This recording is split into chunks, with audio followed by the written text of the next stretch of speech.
He is a man of principle, and having served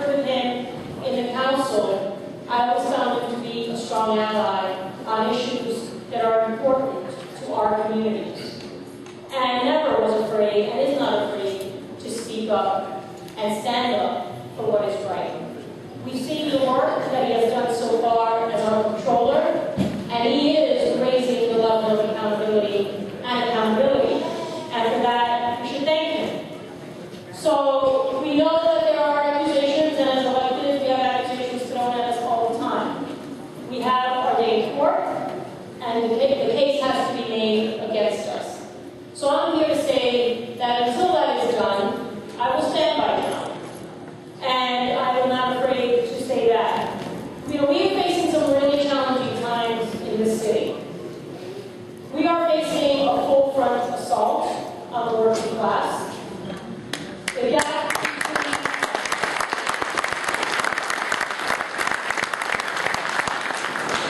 between those who have and those who have not just continues to widen. We had a hearing recently about the poverty indicator here in the city of New York. Poverty has increased in the city of New York. We have 28% of our children in this city living in poverty. That is not the city that I want to live in. And we have to have people and electeds that are not afraid to stand up for policies and practices that are just and that represent the majority of us. And I've always known John to be one of those individuals to stand up and speak up for communities that have been historically disenfranchised, for our workers, and for all of those issues that are important to a community like the district that I represent, which is just east of here, and I have a great, strong ally in Councilmember Inez on those same issues. And I thank her for all the work that she does in the council to represent her district and to fight on behalf of everyone.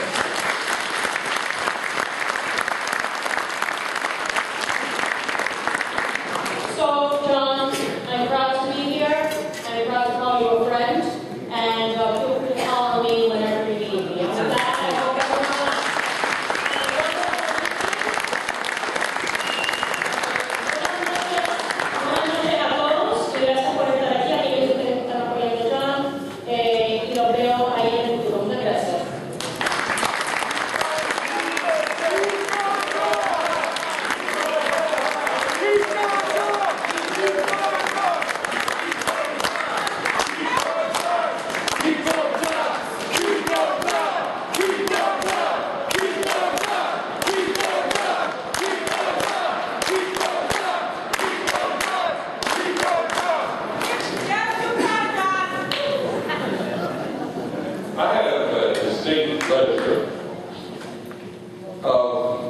not introducing, but just bringing to the podium someone I've known. I grew up in Harlem, went to Frederick Douglass.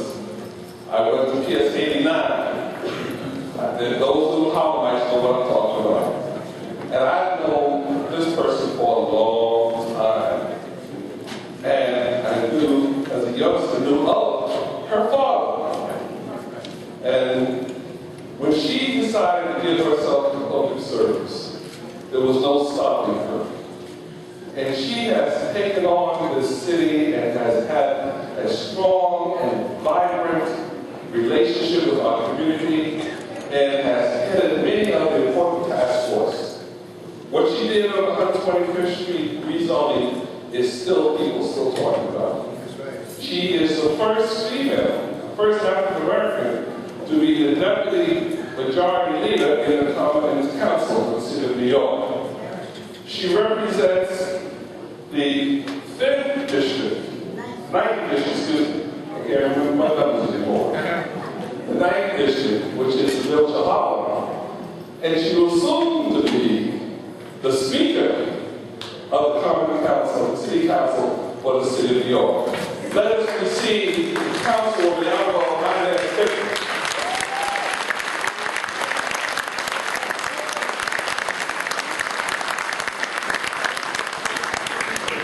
Thank you so much. First, all praises be to my Lord and Savior, from whom all blessings flow. And, you know, a lot of the ministers, and I, of course, acknowledge all of my pastors here, and they speak to the spirituality of the attacks that we have been under as the working class people. I'm going to talk about the secular. Now, our unions, and we've got a lot of supportive unions here, our members know what it is to be under attack. Well, because you've been under attack from day one when you were first formed, and now they're talking about union busting. Yeah. They're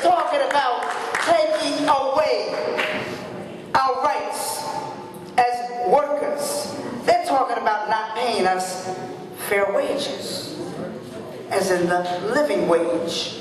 And that's not even fair, that's just living wage. So, you know, when I look out and I see my members here, when I see the people here, I know that you know what it is to fight, to be under attack.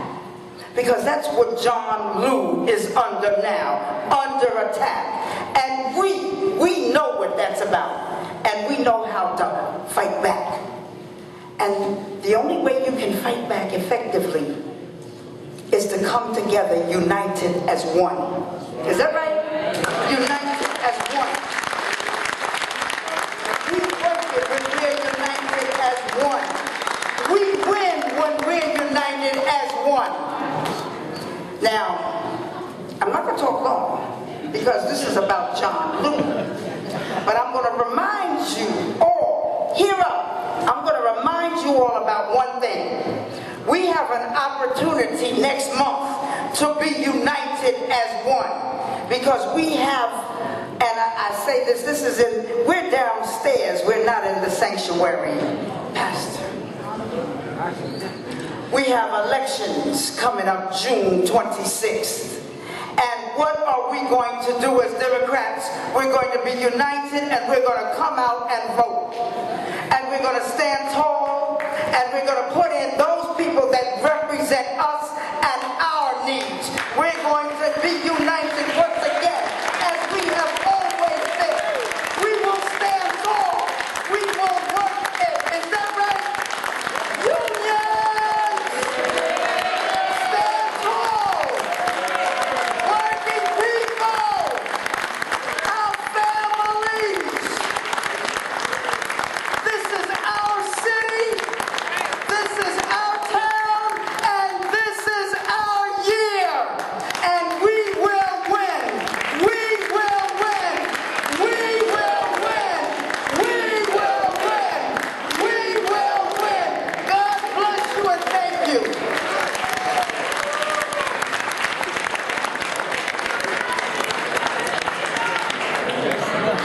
Wow. A people united can never be defeated. That's right.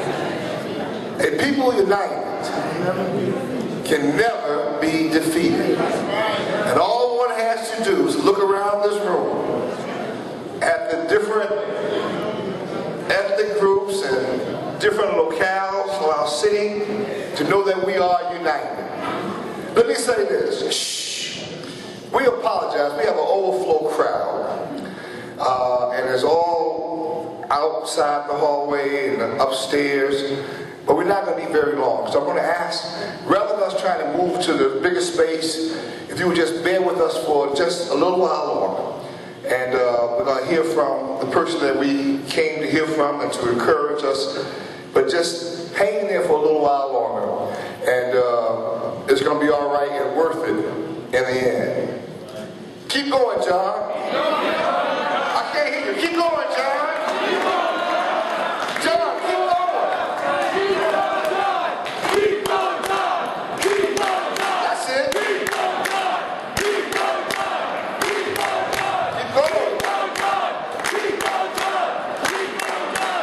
And in the Baptist faith, we have a song we should sing. We say, I don't feel no ways tired.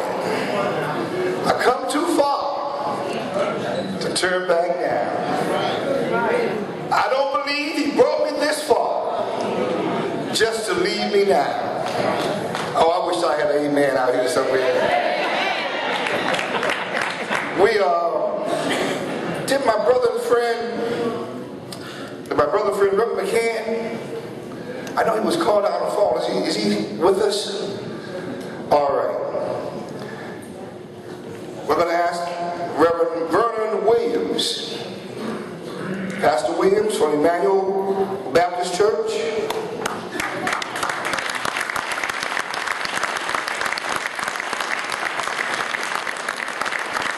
All right.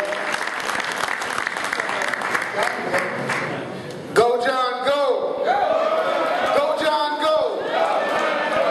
I don't know about anybody in here, but you are a history maker. with John, and I was telling John that, you know, there are haters. There are haters that want to stop us from being history makers. But I was determined to pull him to the side at a bit of danger, because his security guard, that big guy over there, was looking at me kind of funny. And I pulled him to the side and I said, John, make history. Make history. Do what you got to do. Become the next mayor of New York City. Make history. And while you're making history, better believe you're going to have haters. Because if you're not making history, then you don't have haters. So you got to have haters. But you're going to have people that love you and support you. And you know what he turned to me and he said? He said, Reverend, thank you very much for those kind words, but I just want to do a good job. That's what he said, but I just want to do a good job. So when I got the call about this, I blasted it on Facebook, I blasted it on my email, on my Twitter. I let everybody know that I can let know that they need to be here for a man that wants to do a good job. Period. Period. Period. So me.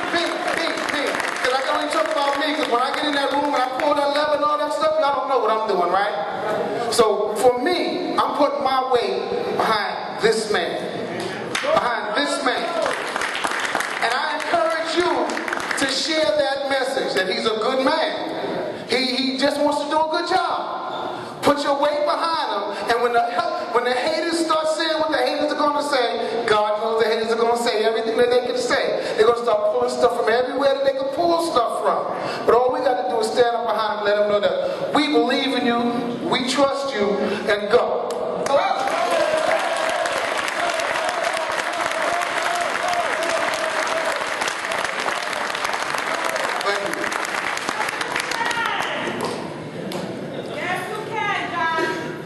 Yes, he will.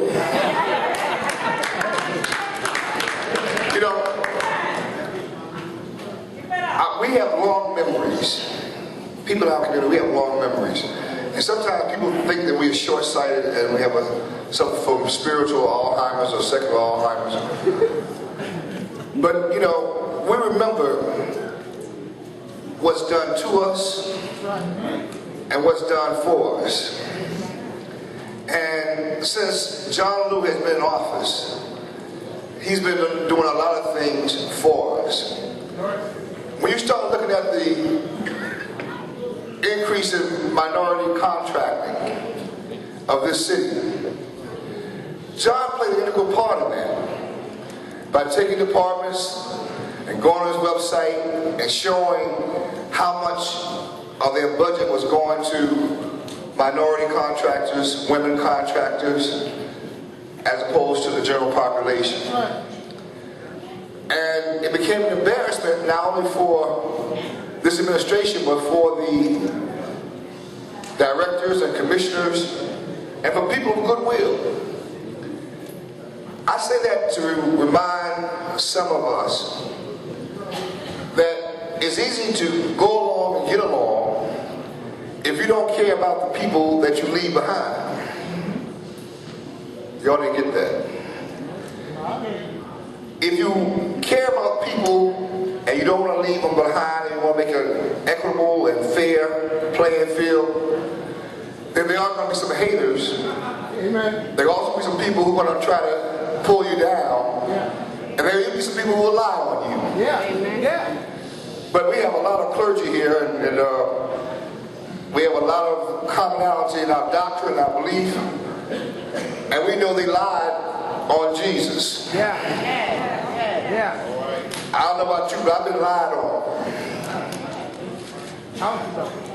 And I know what it is to try to go back and have to defend yourself. But we're here today not saying for him to do anything but what he's doing. Keep doing what you're doing. That's right. Keep standing up for truth. Keep speaking truth to power. That's right. Keep doing the audits when nobody else wants to know. Keep highlighting where the money is and what it's going for. Keep making this the best practices. Keep going, John.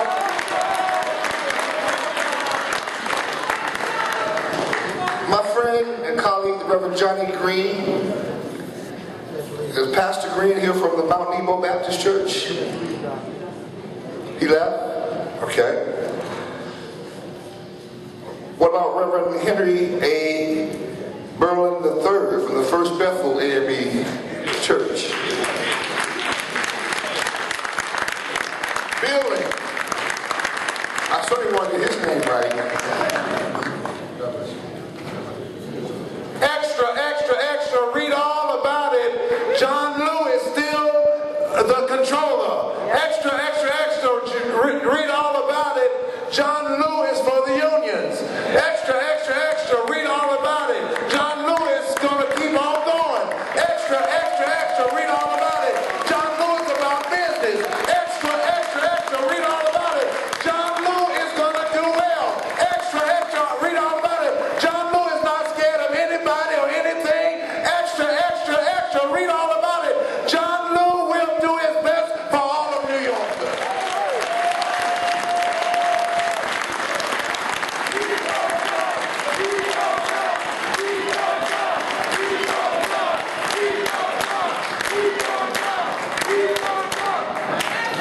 Extra, extra, extra. Keep going, John.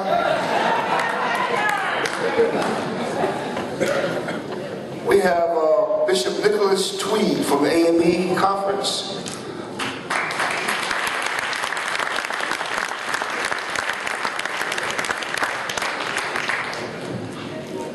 Good evening. Let me make one correction. I'm not a bishop. Don't let anybody leave here telling folk that I'm a bishop.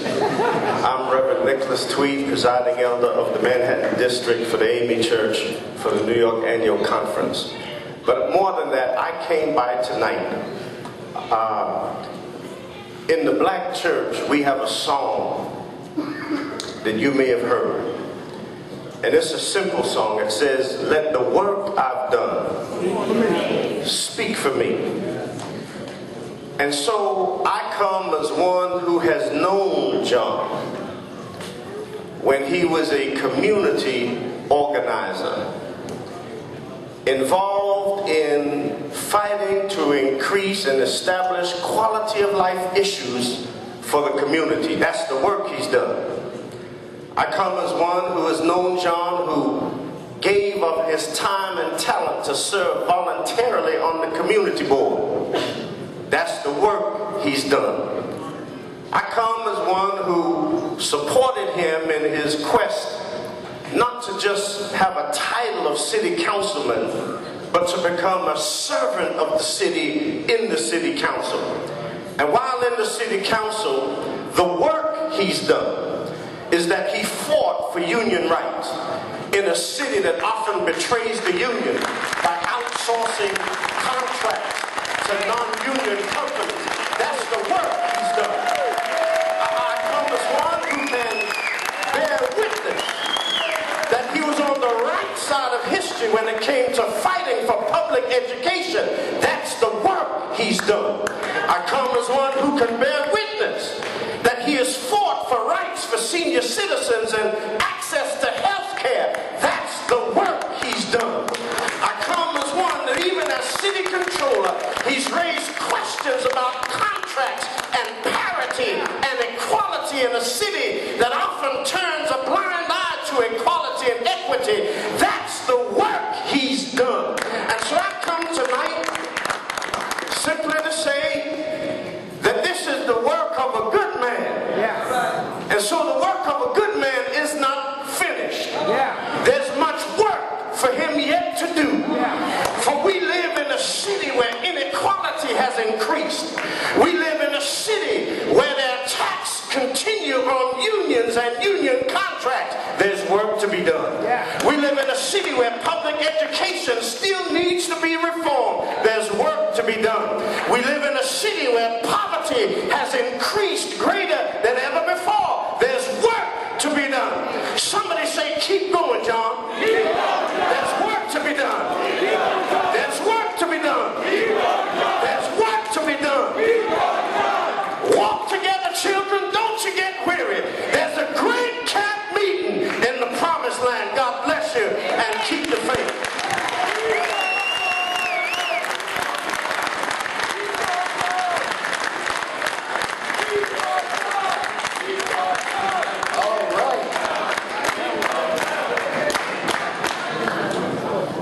Listen, we have 2 more persons, and then I'm going to bring up our controller. Please be patient with us. I know it's a little hot, it's tight. Just give us just a few more moments of your undivided attention, and again, it'll be well worth it. I'm going to ask Reverend Timothy Chu from the New York Theological Educational Center to come at this time.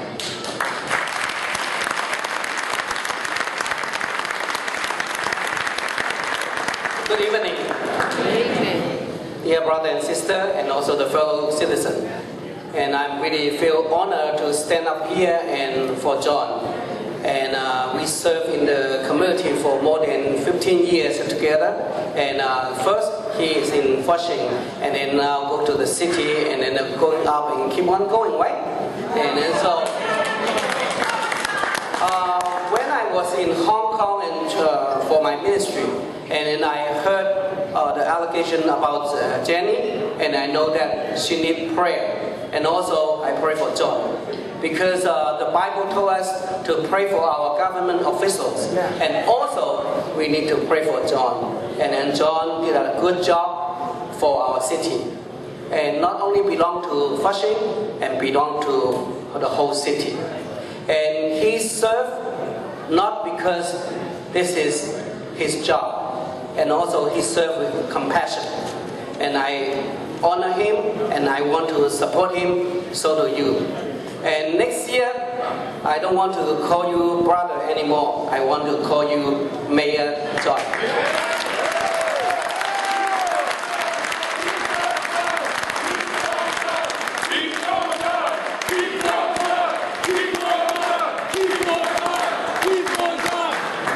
Thank you so very much. Just be patient. Remember when your kids used to do this? All right. Let us receive the Reverend Dr. Ramon Rivera, Latino Pastoral Action Center. Reverend Rivera, is he here? Is he here? Oh. Oh, my Queen Mother, okay. Queen Mother's in the house. That is the point. Bishop Rosario is here. All right, okay. There's another gentleman here who made it very clear that he was not clergy, but he represents clergy from the Bronx. And I told him that because he represents so many clergy, that we would give him a place, because the scripture says a man's gifts will make room for it. All right? Keep going, John. Keep going, John. Keep going, John. Listen, I made it very clear because they brought me up here to speak behind the pastors. I mean, I thought I was your friend. How can you do that to me? But I'll tell you something. Anytime John is near, you can rest assured that I'm nearby him. I'm from the Bronx, but I'm born and raised in Harlem. Harlem is home for me, so I'm back home with many friends, and John is one of them. So I'm going to say to you, I'm not going to keep you long. I'll just make it very clear that John is a household word in the Bronx. He's going to be a household word in Harlem as well. Because John belongs to the people of the city of New York, not just in Harlem, but throughout the city. So I say to my friend, and I call him my friend, John Louis, you are a friend, and like I said, that extra room in my apartment is your room. So anytime you're in the Bronx, we're going to say, keep going, John. Keep going, John. Keep going, John. John is our friend, and he's our next mayor, John Lou.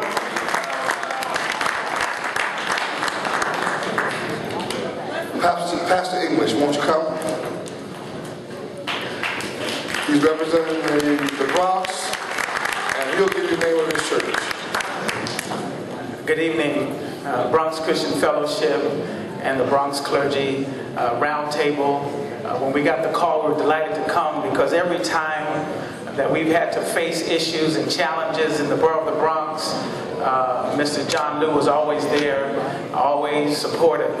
And I know the time is going late, so I'm not going to belabor the program any longer. But I was thinking, and I'm not psychic and I'm not trying to be prophetic, but I think we can learn something from history. And every time it was time for somebody to be promoted, there seemed to be some adversity. That's right. When it was time for Joseph to become the prime minister, he got lied on. When it was time for Jesus to be born, Herod came around. And so I'm not trying to say what's going to happen, but anytime you find yourself dealing with adversity, expect promotion to come. And so I just want to encourage John. In fact, while I'm encouraging him, I want to encourage you. Don't run from the giant, because the giant could be your ticket to the next level.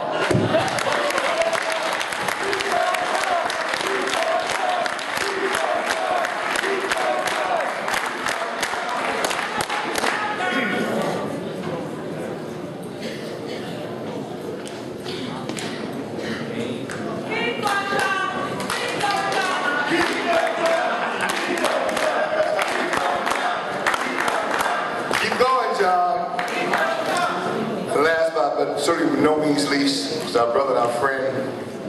He's a man of God. He walks among the people. He talks to God. He talks to us.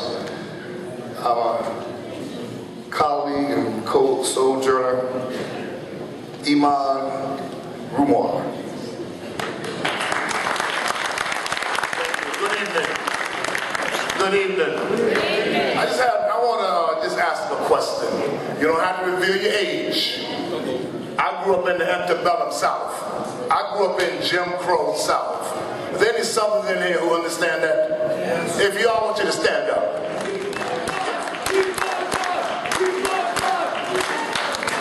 We have with us Chief of Staff for the Honorable Charles B. Rangel, Mr. Jeff Eaton. Come on, give Jeff and the Congressman Charles B. Rangel some love.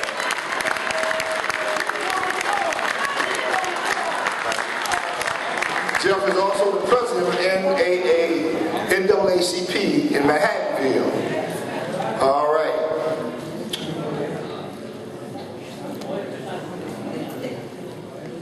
The Congressman could not be here. He's attending other business for the village. But I will tell you this, he's always working on our behalf. I wasn't going to say nothing, but somebody said something, I got to respond to it. As deep as our love is for John, let there be no mistake. We love Charles B. Rangel. Yeah.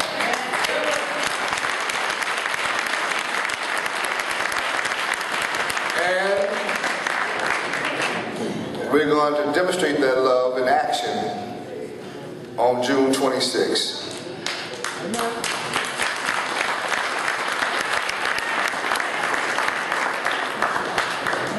John, work speaks for him.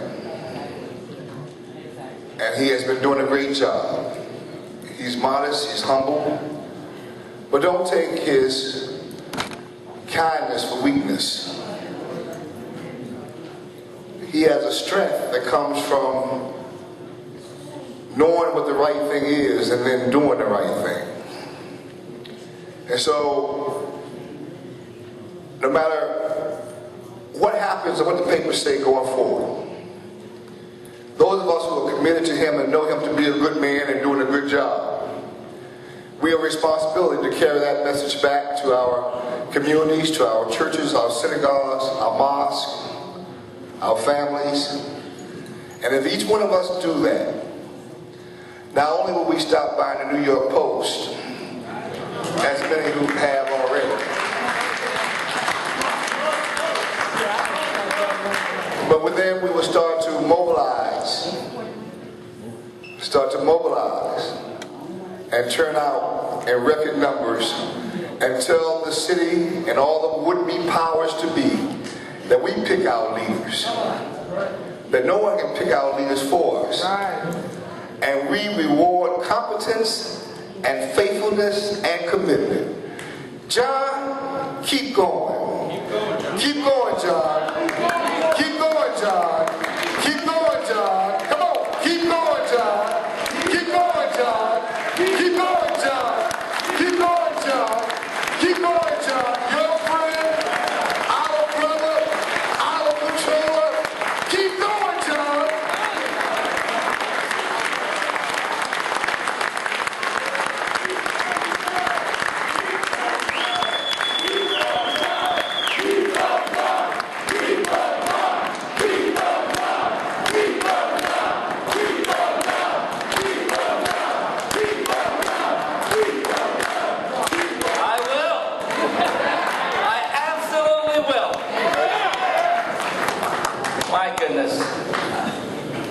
barely know what to say. Thank you.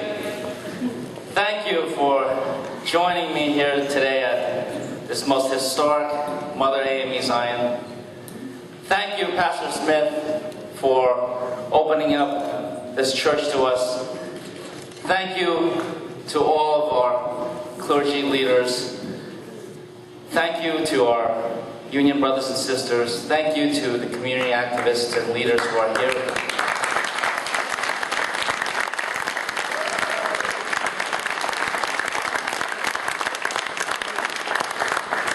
It means a lot. It means a lot to me that we're all here together.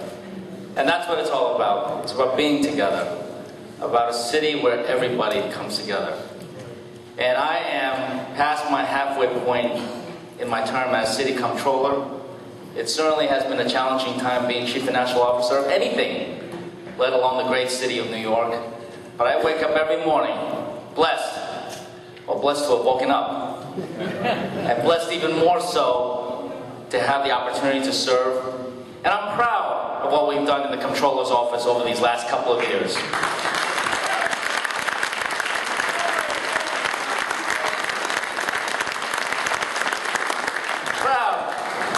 To have found waste and some fraud and abuse in the way city government spends money.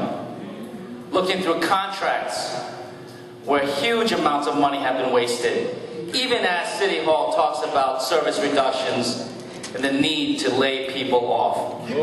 We found money to put into the city coffers to the tune of $1.5 billion. Yeah.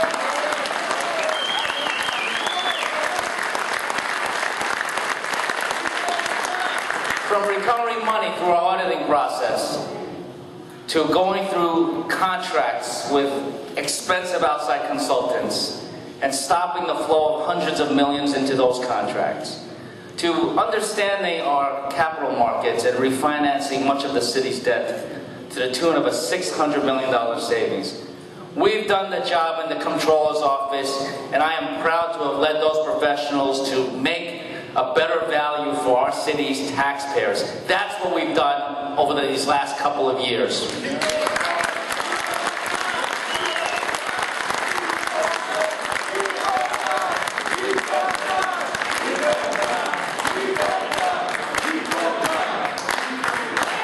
And this is a city that draws people from all over the world. That's right. Whether your family's been here for generations, or whether you're an immigrant like myself, this is a city that is supposed to give opportunities to everybody. Yeah. And yet, we have seen, and I'm not afraid to say it, huge disparities in the small proportion of city business that actually goes to minority entrepreneurs. We talked about that, and we showed what it really is.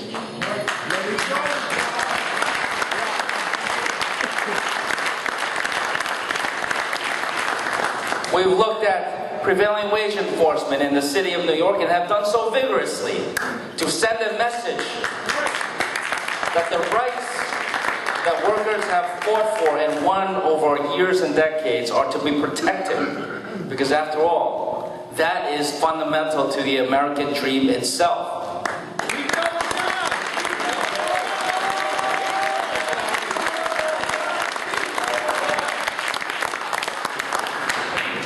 And we have issued report after report after report with the experts, the professionals in my office, who have been there long before I got there. But I gave them a charge to go out and study the issues. Issues of retirement security, or I should say insecurity for too many people in this city. And proposing solutions on how we can help people prepare for their own futures, for their own retirement, so that it's beneficial not only to themselves and their families, but also to our city. We've spoken the truth, and we will continue to do so, because there are lots of issues that face this city and all of the people of New York. We'll keep doing that.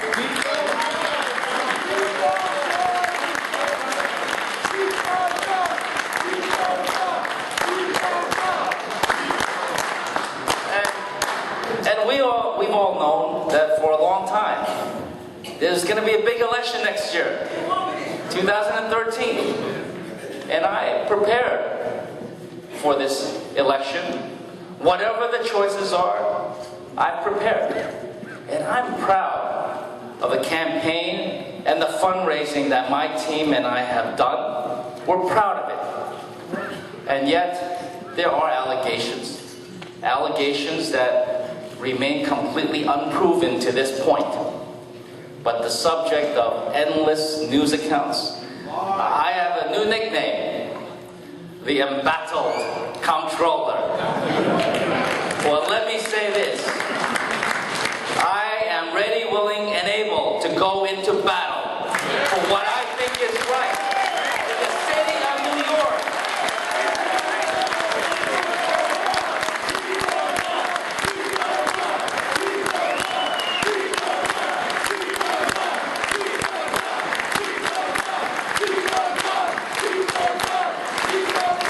And we're going to battle until things in this city get righted. And what do I mean by righted? The number one issue facing our country, and even more so in the city of New York, is a widening wealth gap. The number one issue, the widening wealth gap, where the rich continue to do far better, the rich get richer and richer and richer. And working men and women, and the middle class, and those who aspire to the middle class, work hard as they can, and yet in so many ways slip back relatively.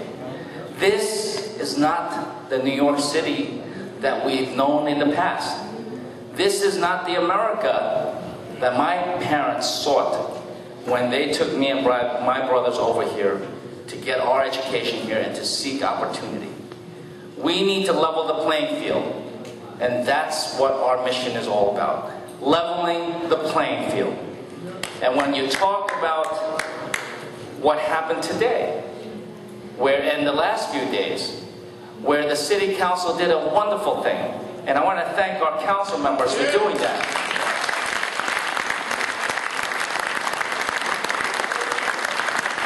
They passed living wage legislation. Living wage legislation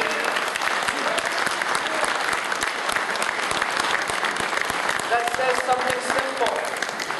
It says something simple.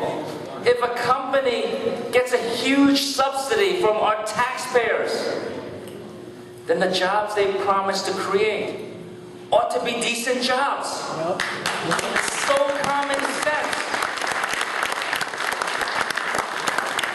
When a company gets huge subsidies, they ought to create jobs that are decent jobs. And yet, our mayor, and I'm still holding out hope that he'll join us and understand that this is necessary. He says that he's going to, notwithstanding the council's intention and ability to override his veto, that he'll take them to court. Well, I hope that it doesn't go to court. Keep going, John. Because the mayor needs to understand that the number one issue that's facing us is the widening wealth gap. That is why we have so many thousands of young people out there occupying everything. That's why you will see tomorrow on May Day, New Yorkers coming out and demanding some sense of fairness. Because that's what people want, fairness, a level playing field. No special favors, no extra treatment, just a level playing field. And government needs to be a part of that. And when the mayor says that living wage, just to take an example, the mayor says that living wage will destroy jobs. I need to say something. It's the absolute opposite. The fact of the matter is most of the jobs in this city are created without subsidies. There are so many small businesses and companies, they don't get subsidies. Only a tiny percentage of companies get subsidies. The vast majority of the job creation in here is already being done without subsidies. And even in the cases where the city has given subsidies these recent years, most of those subsidies have gone to businesses that wound up creating no jobs. No jobs. So the economic subsidies and the development policies of this city have not worked. It's time to try something new. And living wage, and what our council members did, is certainly the right thing to do. It will help level the playing field. It will bring good jobs back to New York City. It will reverse this widening wealth gap. And it has to be done. And living wage legislation is something that government can do.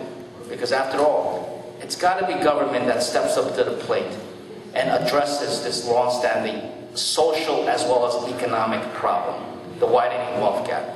If government doesn't do it, then who will? Billionaires are not going to do it on their own. We need the legislation and the will to act on and enact and implement and enforce that legislation so that we can really restore New York City as a city for all people. That's my dream.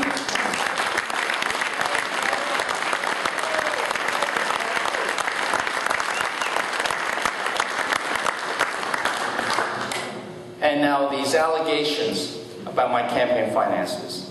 Let me say to all of you, as I said before, I'm very proud of my campaign finances and fundraising. And we've gone above and beyond. I have voluntarily declined contributions from people doing business with the city. I've voluntarily declined contributions from people looking to do business with the city.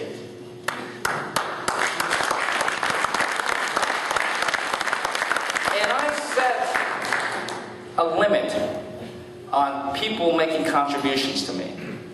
The contributions by law could be as high as close to $5,000, $4,950. That's a lot of money to me. That's a lot of money to most people. I voluntarily set that limit to $800. $800 is still a lot of money, but it's far less than what the legal limit allowed. And I did that to encourage more people to participate in my campaign fundraising. That's why I did it. 8 also happens to be a lucky number for a lot of Chinese people.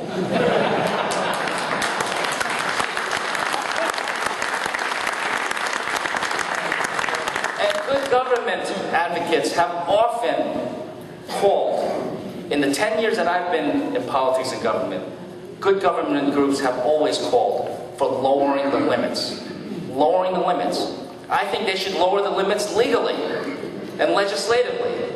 But short of that, I had wanted to do that on my own. But somehow, my voluntarily lowering the contribution limits that my campaign would accept became some kind of weird, freaky Chinese thing that somehow was nefarious in its origin and intent. The intent was simple. It was to level the playing field even for my contributors, even for supporters who wanted to help my family.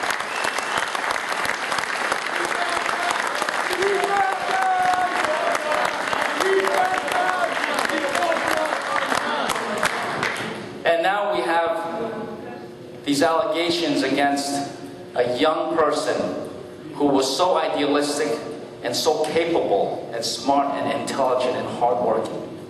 My former campaign treasurer, who I've known for a few years now, mainly because of her passion and her drive to get things done and to advance what she considered the social cause of justice and equality.